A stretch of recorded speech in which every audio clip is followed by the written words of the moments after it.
గొప్ప రక్షణను నిర్లక్ష్యం చేయకూడదు. ఎంత గొప్ప రక్షణ? దేవుడే దిగి వచ్చి ఇచ్చినంత గొప్ప రక్షణ. దేవుడే దిగి వచ్చి ఇచ్చినంత గొప్ప రక్షణ.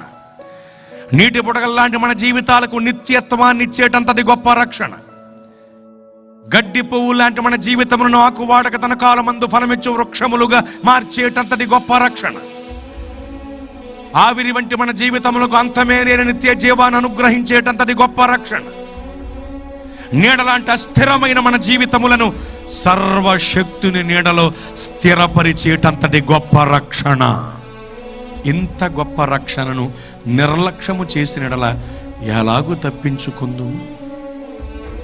కనుక ప్రియా స్నేహితులారా, పైనుండి క్రొమ్మరింపబడే దేవుని కోపాగ్ని నుండి, భూమి క్రింద నుండి పట్టుకోవటానికి చూస్తున్న పాతాళ అగ్ని నుండి, ఈ 2 అగ్ని శిక్షల బారి నుండి తప్పించుకోవాలంటే గొప్ప రక్షణను నిర్లక్ష్యం చేయకుండా, దేవుడే దిగివచ్చి ఇచ్చిన గొప్ప రక్షణను, సిలువపై మరణించి ప్రభువిచ్చిన గొప్ప రక్షణను నిర్లక్ష్యం చేయకుండా గొప్ప రక్షణ అందరూ పొందుకుని తీరాలి.